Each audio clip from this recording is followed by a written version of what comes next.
বাংলা গল্পে আড্ডা চ্যানেলে সকলকে স্বাগত। আজ আমি আপনাদের পড়ে শোনাব বিখ্যাত সাহিত্যিক আশাপূর্ণা দেবী রচিত ছোট গল্প ভালোভাবে থাকা। আমি শুরু করছি। অনেকদিন পরে আজ ভারী ভালো লাগছে দেবারতীর। ঘুমিয়ে থাকা বাড়িটা যেন জেগে উঠে প্রাণের উচ্ছ্বাসে ঝলমল করছে। ছেলের অফিসের কি কাজ পড়ায় এবারে এই সময় ছেলে বউ নাতনি কলকাতায়, তাই এবার নাতনি তিস্তার জন্মদিনের উৎসবটি এখানে। যে উৎসবটি দেখার সৌভাগ্য দেবারতীর দৈবাতই দু একবার ঘটেছে। কলকাতাতেই তো যত আত্মীয়জন, তাই বউ এবার সাত করে লোক ডেকেছে অনেক। তাদের মধ্যে তিস্তার বয়সের এক ঝাঁক মেয়ে। তিস্তার নেহাতি বাল্যকালের বন্ধু পাড়ার মেয়েও আছে কেউ কেউ।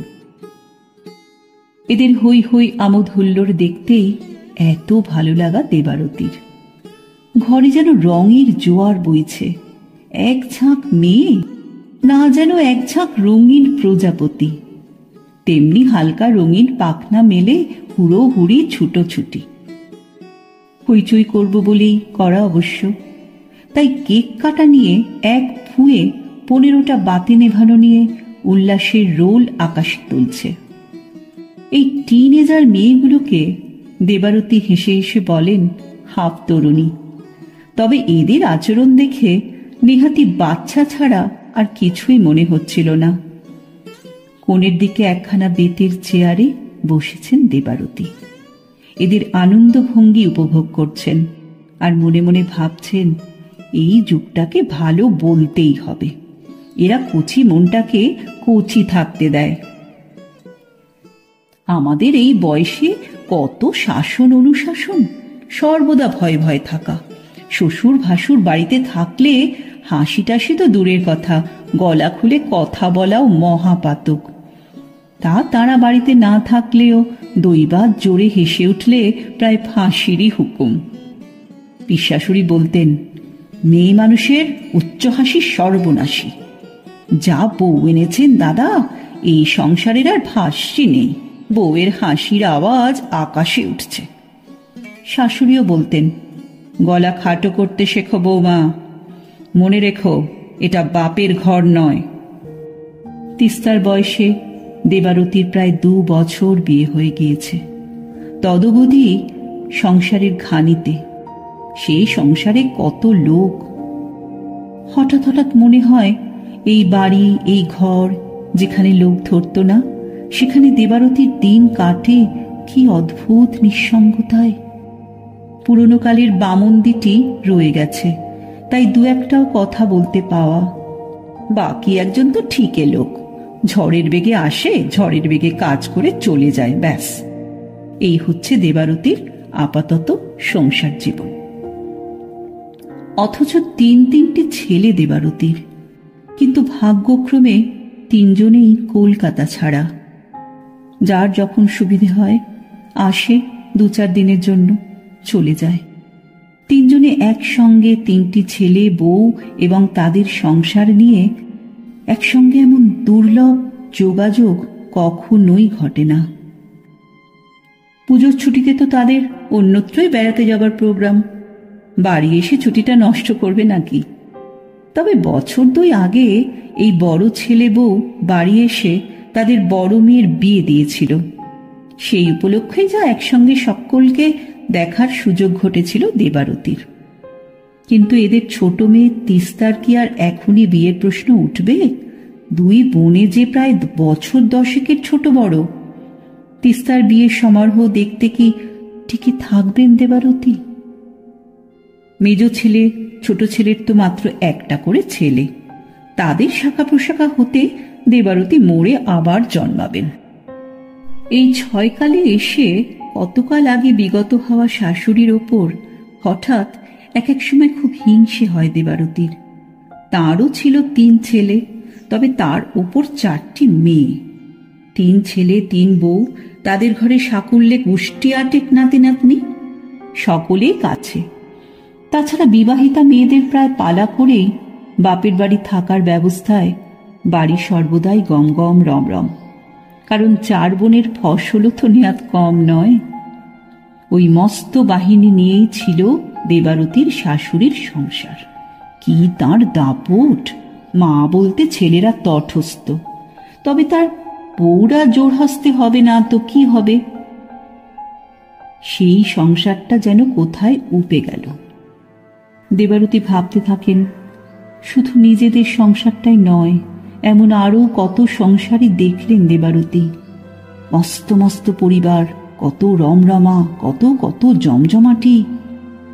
তারাও তো সব কোথায় ছিটকে গেছে, ম্যাজিকের মতো উবে গেছে, ফুটো হয়ে যাওয়া বেলুনের মতো চুপসে গেছে সেই সব জমজমাটি সংসারের চেহারা। এই দেবারতীরই তো শাশুড়ি মারা যাওয়ার সঙ্গে সঙ্গেই 2 দেওর ধুয়ো তুললেন। সবাই মিলে এ বাড়িতে ঠিক আঁটছে না, বাড়িটা বরং বেচে দাও দাদা, 3 জন কাছাকাছি কোথাও 3টে ফ্ল্যাট নিয়ে ভালোভাবে থাকা যাক। দাদা অর্থাৎ দেবারতীর স্বামী সে প্রস্তাবে মর্মাহত হয়েছিলেন এবং 2 ভাইয়ের চাপে পড়ে নিজে সর্বশান্ত হয়ে 2 ভাইকে তাদের বাড়ির অংশের ন্যায্য ভাগ হিসেবে টাকা দিয়ে দিয়ে বাড়িটা রেখেছিলেন। তখন সদ্য রিটায়ার করেছেন, অনেকগুলো টাকাই হাতে ছিল, সারা জীবনের সঞ্চয়। তা কিছুদিন পরেই তো তিনি কেটে পড়লেন। দেবারতী অবাক হয়ে দেখলেন এই মস্ত বাড়িটায় দেবারতী তার 3টে অর্ধসাবালক ছেলে নিয়ে একা। টাকা কড়ির বালাই নেই, বাড়িটার 1 তলাটা ভাড়া দিয়ে কোনো মতে সামলেছেন। তা ক্রমে ছেলেরা পুরো সাবালক হয়েছে এবং দেবারতী তাদের যথোচিত সময়ে বিয়ে দিয়ে সংসারীও করে দিয়েছেন। তবে দেবারতীর ভাগ্য, 3 ছেলেরই কর্মক্ষেত্র কলকাতার বাইরে। তা না হলে হয়তো দেবারতী আজ তার পরলোকগতা শাশুড়িকে মনে মনে ঈর্ষা করতে বসতেন না। মাঝে মাঝেই মনে হয় নিঃসঙ্গতা জিনিসটা কি ভয়ঙ্কর যন্ত্রণাদায়ক।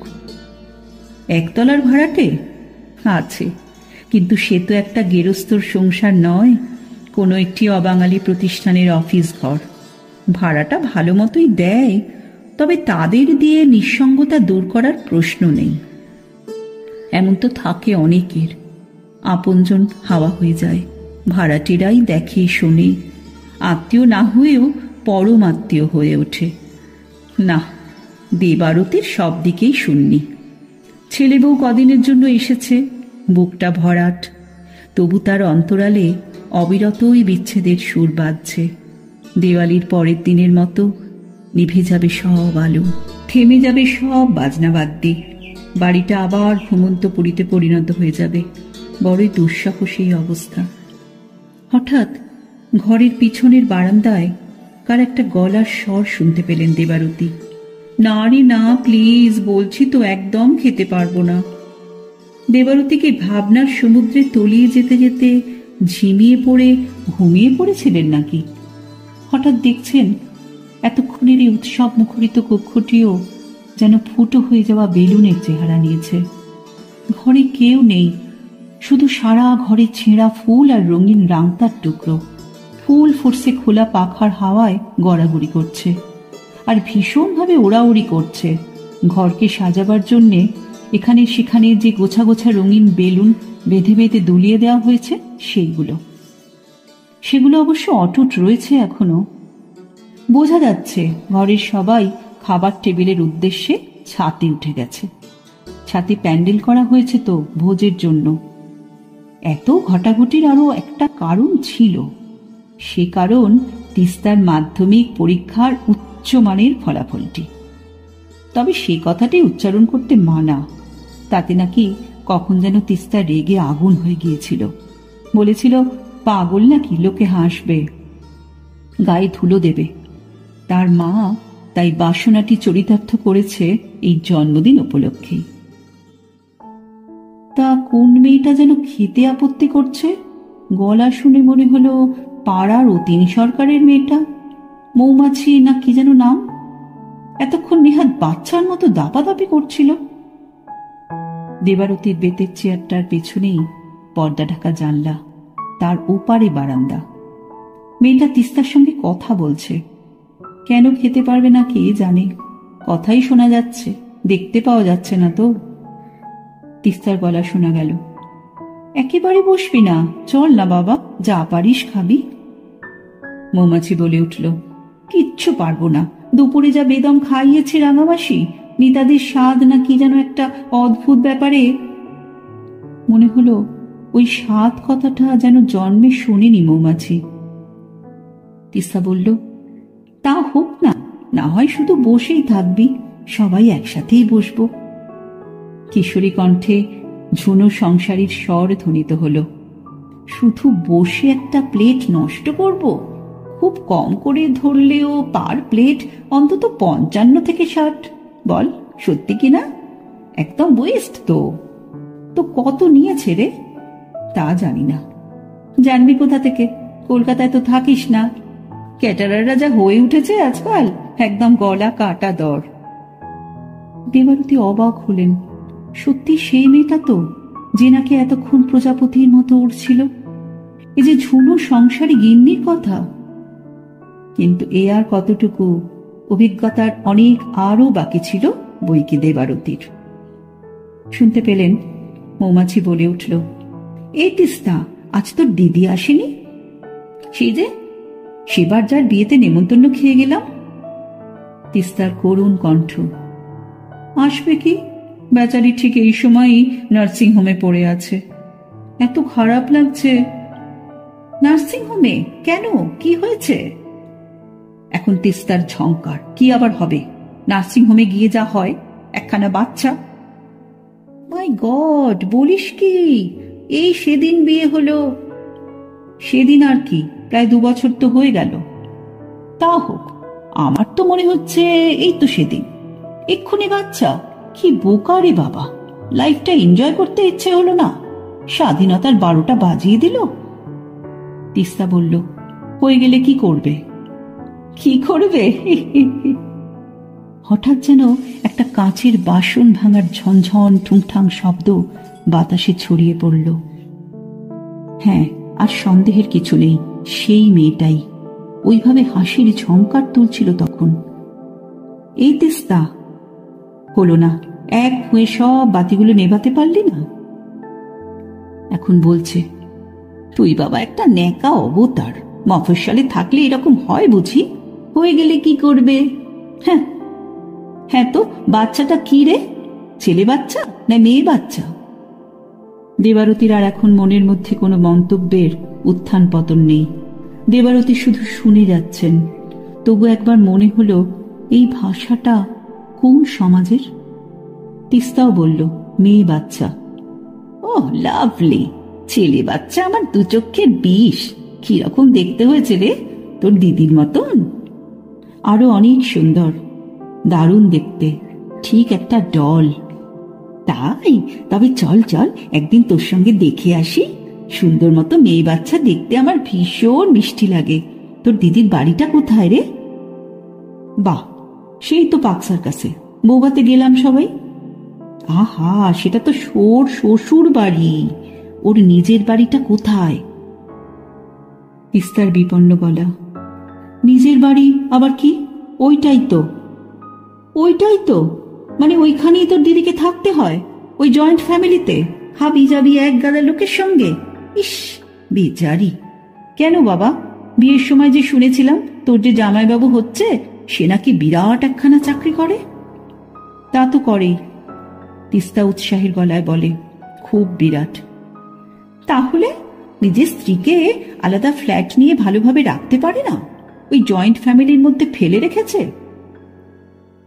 দেবারতীর চোখের সামনে এখন আর একবার ভেসে উঠল সোনালি রঙা ফ্রকের মধ্যে ওড়াউড়ি করা হালকা প্রজাপতির ছবি। এই এই ওই বেলুনগুলো কে ছুঁতে পারে দেখি? পারবো না, কেউ পারল না। এই দেখ, আমি। তা হচ্ছে না, হাত ফসকে পালাচ্ছে দুষ্টুগুলো, যা জোর হাওয়া। তিস্তার ঈষৎ বিপন্ন কণ্ঠস্বর শোনা গেল, আলাদা ফ্ল্যাটে একা থাকবে দিদি? কেন, ভূতে খেয়ে নেবে নাকি? আরে তা নয়, মানে দিদি তো রান্না টান্না জানেই না, তার উপর আবার এই একটা বাচ্চা হলো, তাছাড়া দিদি তো একটা নার্সারি স্কুলে পড়ায়ও। এখন কিছুদিন ছুটিতে রয়েছে, আবার জয়েন করতে হবে তো। ধ্যাৎ, এগুলো আবার কোনো প্রবলেম নাকি? রান্না জানে না, একটা কুক রেখে দেবে, বাচ্চার জন্য আয়া রেখে দেবে। লোকটোক তো পাওয়াই যায় না শুনি। দেখ, এগুলো তোর সে বোকার মতো কথা।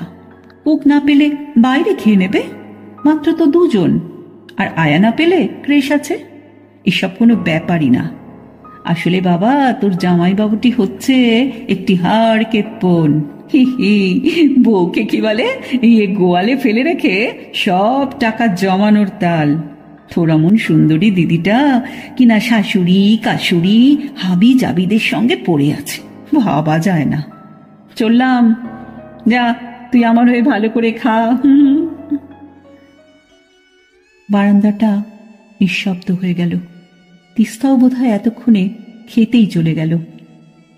দেবারতী তেমনি অনড়ভাবে বসেই রইলেন, যেন ভয়ঙ্করভাবে অপ্রতিভ হয়ে গেছেন।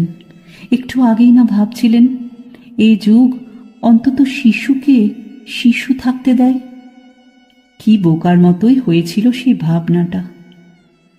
এ যুগ দুধও খায়, তামাকও খায়। ক্রমশ ভাবনার আরও গভীরে তলিয়ে যান দেবারতী। এই প্রজন্মের ভালোভাবে থাকার ব্লুপ্রিন্টটা কি, যেটা সব থেকে যন্ত্রণাদায়ক সেই নিঃসঙ্গতার শিকার হয়ে চলা? অতএব নিজেদের ছকে গড়া সেই ভালোভাবে থাকার জন্যে সর্বশক্তি নিয়োগ করে আপ্রাণ চেষ্টা চালিয়ে যাবে। হয়তো তার বদলে সর্বস্ব ত্যাগ করতেও রাজি। ভালোভাবে থাকার ট্যাক্সটা তো জুগিয়ে যেতে হবে।